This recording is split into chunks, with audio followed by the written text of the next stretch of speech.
Good morning students. अभी तक हमने समझा है कि कनेक्टिव टिश्यू का स्ट्रक्चर किस प्रकार से होता है। That means we have study till now what are the different components, क्या क्या कंपोनेंट्स कनेक्टिव टिश्यू में हैं। जैसे हमने समझा कि इंटरसेलुलर मैट्रिक्स है, सेल्स हैं एंड फाइबर्स हैं। ये मैट्रिक्स नॉन लिविंग मटेरियल है जो सेल के द्वारा सिक्रीट करा जाता है और स्पेस फिल करता है टिश्यूज़ के बीच, सेल्स के बीच। और सेल्स हैं, डिफरेंट टाइप्स ऑफ सेल्स हैं, fibroblast, adipocytes, plasma cells and mast cells. और कुछ फाइबर्स हैं, collagen fibres, elastic fibres and reticular fibres. तो जो मैट्रिक्स है वो स्पेस फिल कर रही है सेल्स के बीच में, और स्ट्रेसेस को, मैकेनिकल स्ट्रेसेस को जो हमारी बॉडी पे पड़ते हैं उसे बेयर करने के लिए हमारी ये मैट्रिक्स काम आती है। मैट्रिक्स हमारी डेंस भी हो सकती है बोन और कार्टिलेज के केस में, हमारी लूज भी हो सकती है, और फ्लूइड लाइक भी हो सकती है ब्लड के केस में और लिम्फ के केस में। और जो सेल्स हैं हमारी एडिपोसाइट्स हैं जो फैट को स्टोर करते हैं, फाइब्रोब्लास्ट मैट्रिक्स को सिक्रीट करने में काम आते हैं और सपोर्ट फ्रेमवर्क प्रोवाइड करते हैं। और plasma cells are certain cells which are present in a body in a certain role for transportation of certain hormones and certain nutrients.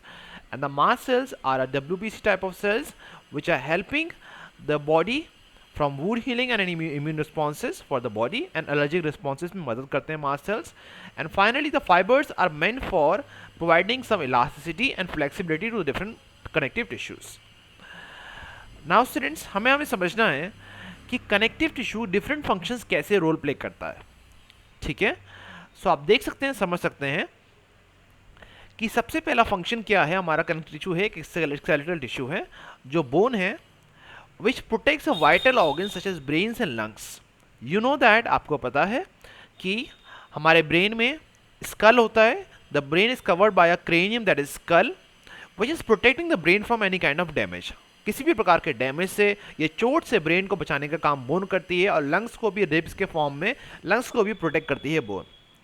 और आप देख सकते हैं फिगर में, you can see these bones, दो बोन्स ज्वाइन कर रही हैं और इसके बीच में जो स्मूदनिंग इफेक्ट प्रोड्यूस करा जा रहा है, जो स्मूदन जॉइंट्स को स्मूदन करने का काम कौन कर रहा है? कार्टिलेज कर रहा है। और कार्टिलेज की मैट्रिक्स और सेल्स कर रहे हैं। और आप देख सकते हैं दिस इज द कार्टिलेज और दिस इज द बोन जो हैंड को मूव करने में मदद करेगी और मीन्स द मसल्स को एंकर करने में मदद करेगी। और ये बोन क्या कहलाती है आपकी? ये स्टोरेज साइट है कैल्शियम और फॉस्फेट का, and it is a skeletal tissue that is a bone. And now we understand the bones are connected. Bones किससे कनेक्ट होते हैं? लिगामेंट्स कहलाते हैं वो, लिगामेंट्स के द्वारा बोन्स कनेक्टेड होते हैं। और जो मसल्स, जो आपके मसल्स जो बोन से कनेक्टेड हैं, ये किसके द्वारा है? फाइब्रस कनेक्टेड टिश्यू है, वो कौन सा है? Tendons. Okay, tendons and ligaments are the fibrous connective tissue which is helping the connection of bones and the muscles to the bones. And even we understand that, हम समझ सकते हैं कि the loose connective tissue और erectile tissue joins skin to muscles.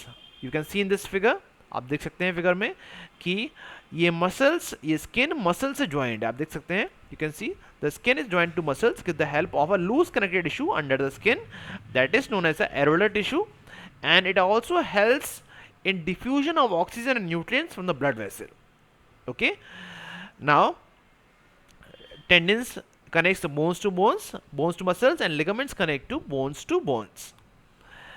Now you can see in this figure, these yellow colored are fat cells. This is the adipose tissue which contains some fat cells, और ये muscles और skin के बीच में space को fill कर रहा है। और कुछ it is providing some kind of cushioning effect, जिससे कोई चोट लगे, कुछ लगे तो उसको बियर कर सके, इस वजह से कुशनिंग इफेक्ट प्रोवाइड कर रहा है हमारा adipose tissue. So we know that adipose tissue provides cushioning effect around body organs or parts and gives shape to the limbs of the body.